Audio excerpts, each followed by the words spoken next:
Hello, कैसे हैं आप लोग। उम्मीद करते हैं अच्छे होंगे। आज हम अपना वीडियो बहुत कुछ दिन गैप हो गया था तो कुछ दिनों के बाद लेके आए हैं। तो आज हम चलते हैं क्लास 10 एक्सरसाइज 4.1 एनसीईआरटी बुक का क्वेश्चन नंबर 2 का 1 लेके। ठीक है, तो चलिए। इससे पहले जो है हमने वो पूरा क्वेश्चन सॉल्व कर चुका है, एक्सरसाइज 4.1 का इससे पहले सारा क्वेश्चन। तो हम लोग चलते हैं प्रश्न की ओर। प्रश्न है, निम्न स्थितियों को द्विघात समीकरण के रूप में निरूपित कीजिए। द्विघात समीकरण के रूप में निरूपित करना है। एक आयताकार भूखंड का क्षेत्रफल 528 मीटर स्क्वायर है। क्षेत्र की लंबाई चौड़ाई के दुगुने से एक अधिक है और भूखंड की लंबाई और चौड़ाई ज्ञात करनी है। ठीक है, तो हमने यहाँ पे मान लिया है कि एक आयताकार भूखंड है, इसका चौड़ाई ले लिया है और इसका लंबाई ले लिया है। तो यहाँ क्षेत्रफल दिया हुआ है 528 और बोला है कि इसकी चौड़ाई के दुगुने से इसका लंबाई जो है, तो लंबाई को हमने मान लिया है x और चौड़ाई जो है वो दुगुने से एक अधिक है। तो चौड़ाई को हमने माना था x, तो लंबाई हो गया 2x + 1। तो चलिए अब हम लोग चलते हैं प्रश्न हल करने के लिए। तो एक आयताकार भूखंड की चौड़ाई हमने मान लिया है x, फिर उसी का हमने लंबाई निकाल लिया है दोगुने से एक अधिक, दोगुने से एक अधिक। तो हम लोग जानते हैं कि आयत का क्षेत्रफल क्या होता है, लंबाई गुने चौड़ाई।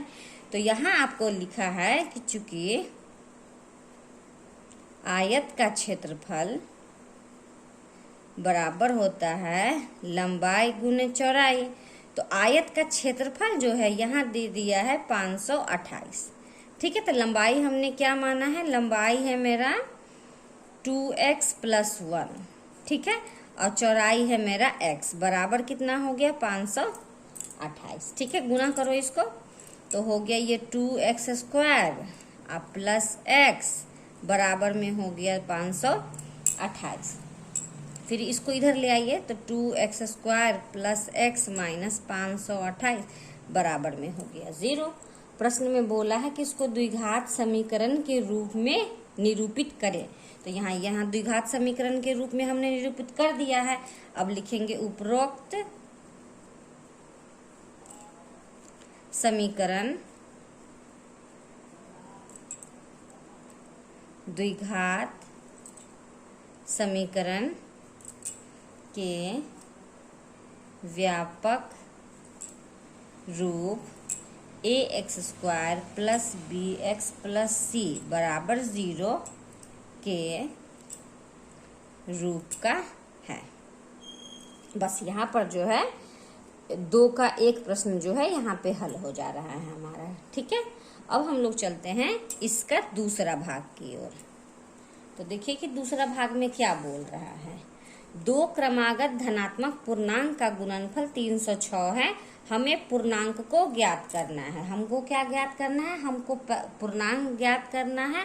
और यहाँ बोल रहा है क्रमागत धनात्मक। क्रमागत का मतलब क्या होता है, तो चलिए हम लोग पहले इसको मान लेते हैं। माना कि पहला अंक मेरा हो गया क्या, पहला अंक हो गया x, और यहाँ पे बोल रहा है कि उसका क्रमागत मतलब क्या, एक x हो गया है। क्रमागत लेते हैं तो x + 1, फिर लेते हैं तो x + 2, फिर लेते हैं तो x + 3। तो इसी प्रकार से दूसरा क्या हो जाएगा, दूसरा हो जाएगा x + 1। ठीक है, प्रश्न में बोल रहा है कि 2 क्रमागत धनात्मक पूर्णांकों का गुणनफल लेना है हमको। तो x × x + 1 बराबर दिए हुए हैं आप लोग को 306। कोई दिक्कत नहीं। तो फिर इसको क्या करना है, हमको द्विघात समीकरण के रूप में लाना है। तो हम इसको गुना करते हैं तो x² प्लस x को 1 से गुना करते हैं x बराबर में हो गया 306। तो अब हमको इसको उठा के इधर ले आते हैं तो x² + x प्लस इधर आ गया तो माइनस बराबर में हो गया 0। यही ना मेरा द्विघात समीकरण का फॉर्म होता है। तो अब हम लोग यहाँ पे लिख देंगे इस चीज को कि उपरोक्त समीकरण द्विघात समीकरण के व्यापक रूप ax² + bx + c बराबर 0 के रूप का है। यहाँ पर जो है प्रश्न संख्या 2 का दूसरा भाग भी हमने कंप्लीट कर लिया है। ठीक है, चलते हैं अब हम लोग प्रश्न संख्या 2 का तीसरा भाग की ओर। इसको इधर छोड़ ही देते हैं। तो चलिए तीसरा भाग को हम लोग हल करते हैं। देखिए तीसरा भाग में क्या कह रहा है प्रश्न। रोहन की माँ उससे 26 वर्ष अधिक है। तो यहाँ पे रोहन का उम्र नहीं पता है, तो रोहन की उम्र को हम लोग को क्या करना पड़ेगा, x मानना पड़ेगा। उसकी आयु का गुणनफल जो है अब से 3 वर्ष पश्चात 360 हो जाती है। हमें रोहन की वर्तमान आयु ज्ञात करनी है। हमने इस प्रश्न में जब भी शब्द वाले प्रश्न आते हैं तो उसमें बताया है हमने कि जो चीज ज्ञात करने के लिए बोल रहा है उसे हमें मानना पड़ता है। तो हम लोग सबसे पहले मानेंगे कि रोहन की वर्तमान आयु x। देखिए माना कि रोहन की वर्तमान आयु बराबर x। ठीक है, और क्या है कि और उसकी माँ की आयु क्या है, उसकी माँ की आयु जो है उससे 26 वर्ष अधिक है। तो माना कि रोहन की माँ की वर्तमान आयु जो है वह रोहन से 26 वर्ष अधिक है। ठीक है, तो और बोल रहा है प्रश्न कि 3 वर्ष पश्चात। तो अब हम लोग निकालते हैं 3 वर्ष पश्चात।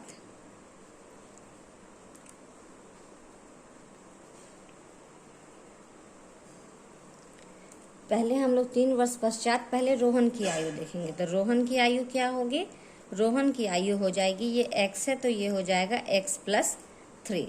और फिर हम लोग उसकी माँ की आयु निकाल लेंगे, रोहन की माँ की आयु x + 26 तो वो था 3 वर्ष पश्चात है, तो ये हो गया, तो x + 26 और 3 हो गया ये 29। ठीक है, इतना तो सबको समझ में आ रहा होगा।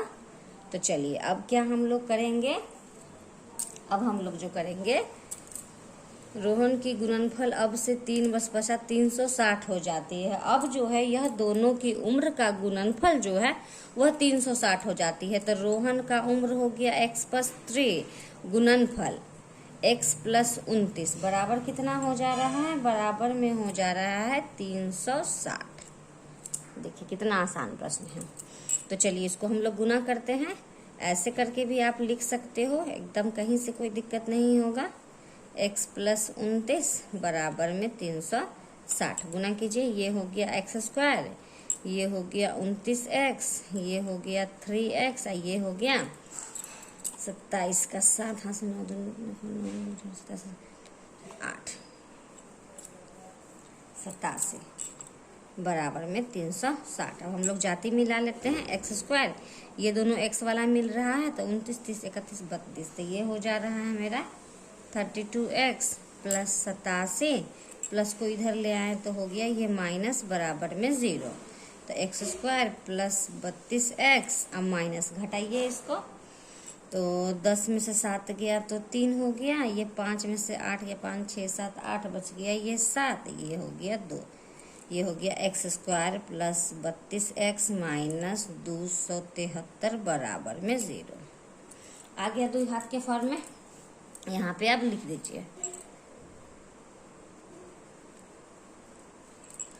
उपरोक्त समीकरण द्विघात समीकरण के व्यापक रूप ax² + bx + c बराबर 0 के रूप का है। हो गया, ये प्रश्न 2 का तीसरा भाग भी हम लोगों ने सॉल्व कर लिया। देखो आप लोग अच्छी तरह से, बहुत ही आसान प्रश्न है। अब इसका जो है एक लास्ट चौथा भाग बचा है। तो चलिए हम लोग चलते हैं इसके चौथे भाग की ओर।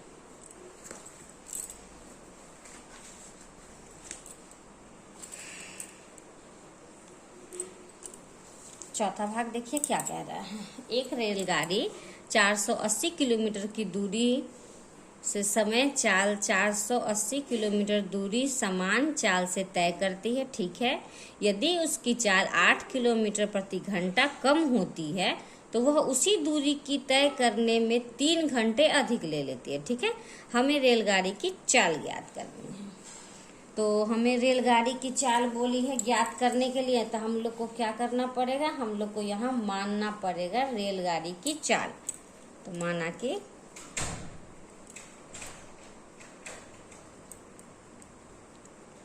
रेल गाड़ी की चाल बराबर हो जाएगा x किलोमीटर प्रति घंटा, ठीक है। और इस समय को भी हम लोग मान लेते हैं, माना समय बराबर हो गया मेरा y। दूरी दिया है 480 किलोमीटर, दूरी बराबर दे दिया है 480 किलोमीटर। तो आप लोग जो है समय दूरी वाला एक फॉर्मूला तो सभी आदमी को पिछले भी एक क्वेश्चन में आया था जो कि हम लोगों ने बताया था। तो एक फॉर्मूला जानते हैं कि क्या होता है, समय बराबर होता है दूरी बटा में चाल। समय बराबर क्या होता है, दूरी बटा चाल। तो जैसे जैसे जो मान दिया हुआ है उसको वैसे वैसे डालते चले जाइए। तो समय को हम लोगों ने क्या माना है, y, तो y लिख दिए बराबर दूरी मेरा क्या है तो 480, चाल मेरा क्या है x। इसको मान लीजिए समीकरण एकदम आराम से बनाइए। अब फिर बोला यदि उसकी चाल 8 किलोमीटर कम होती है, यदि उसकी चाल जो है 8 किलोमीटर कम होती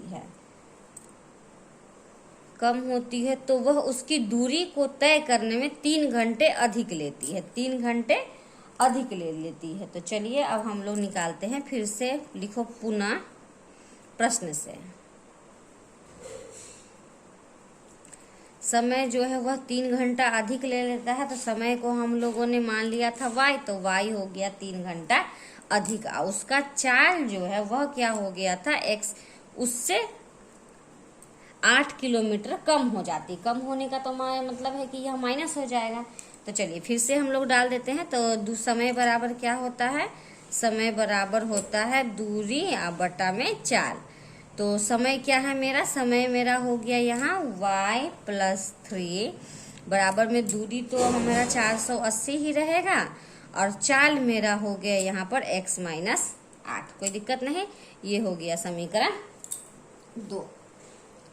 देखिए कितना आराम से हम लोगों को इस प्रश्न को भी हल कर रहे हैं।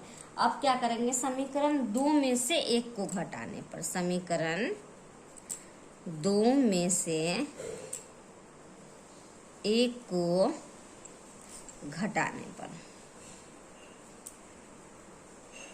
ठीक है। तो समीकरण 2 तो मेरा यहाँ है, तो इसको हम लोग ऐसे बनाते हैं, ऐसे करके लिखो y प्लस 3 माइनस समीकरण 1 में ये हम y है बराबर, ये क्या है मेरा 480 बटा x माइनस 8, माइनस में क्या हो गया 480 बटा में x घटा रहे हैं हम लोग, ठीक है। अब चलो इसको हम लोग सॉल्व करते थे। ये y से ये y प्लस माइनस है तो कट गया, ये बच गया मेरा 3। अब इन दोनों का हम लोग भिन्न का जोड़ लेते हैं, तो दोनों का लघुत्तम लिए तो ये हो गया इतना। तो ये इससे इसको हम भाग करते हैं तो ये दोनों कट गया, तो ये x बच गया, तो x को इससे गुना करते हैं तो 480x माइनस x से x कैंसिल हो गया, तो ये हो गया 480 ब्रैकेट में हो गया इतना। कोई दिक्कत नहीं है। चलिए अब हम लोग इसको हल करते हैं। 480x minus 480x minus minus क्या हो जाएगा प्लस, तो 0 8 8 64 4 हाथ से 6 8 चौक 32 अब 32 6 38 बटा में भी सॉल्व कर लो एक्स स्क्वायर माइनस 8x। तो ये 480x और ये 480x प्लस माइनस है तो खत्म हो गया, ये हो गया 3 बराबर 3 8 4 0 अब बटा में एक्स स्क्वायर माइनस 8x, ठीक है। अब हम लोग क्या करेंगे, यहाँ पे हम लोग करेंगे अब क्रॉस मल्टीप्लिकेशन। तो ये हो गया 3x स्क्वायर माइनस 8 त्रिक 24x बराबर में हो गया 3 8 4 0। तो 3x² माइनस 24x प्लस को इधर ले आए तो 3 8 4 0 बराबर में क्या हो गया, 0 हो गया। तो देखिए, तो तीनों में जो है 3 कॉमन आ रहा है, तो हम लोग कॉमन निकाल दे रहे हैं। ये हो गया x², 3 8 24 और माइनस 3 कम 3, इसको हम लोग भाग कर रहे हैं 3 से, 3 दूनी 6 और 3 8 24 बराबर में 0।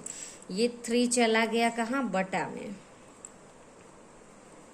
0 अब बटा में 3, तो ये तो 0 हो गया, बराबर में हो गया 0। देखिए, यही आ गया द्विघात समीकरण के फॉर्म में।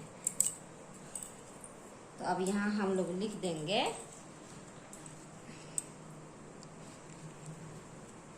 यहाँ लिख दीजिए आप लोग, उपरोक्त समीकरण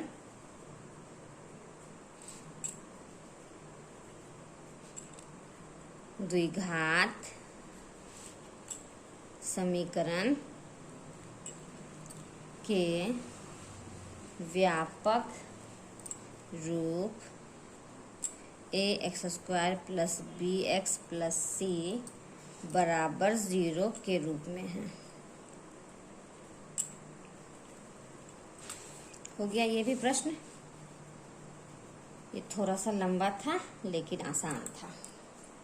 ठीक है, तो आज जो है हमने आप लोगों के साथ 2 का चारों भाग प्रश्न जो है, यह चारों प्रश्न जो है वो आज हम लोगों ने हल कर लिया है, और हमें उम्मीद है कि आप लोग को अच्छी तरह से समझ में भी आ जाएगा। आप लोग मेरे बनाए हुए प्रश्न को अच्छी तरह से देखें, फिर खुद से प्रैक्टिस करें, फिर ये क्वेश्चन आपको बहुत ही आसानी से बन जाएगा। ठीक है, तो आज हम अपने वीडियो को यहीं पे समाप्त करते हैं। आगे दूसरे प्रश्न के साथ हम लोग जो है दूसरे वीडियो में हम लोग मिलते हैं। तो अगर आप लोग को मेरा बताया हुआ तरीका, मेरा सोल्यूशन करने का जो ढंग है वो, अगर मेरा बोलने का तरीका, अगर सब कुछ आप लोग को पसंद आ रहा है तो प्लीज़ मेरे चैनल को लाइक कीजिए, सब्सक्राइब कीजिए, और अगर पहली बार आप मेरे इस वीडियो को देख रहे हैं तो प्लीज़ बेल आइकन ज़रूर दबाइएगा, और जितना ज़्यादा हो सकता है ज़्यादा से ज़्यादा मेरे वीडियो को शेयर करें। ठीक है, धन्यवाद।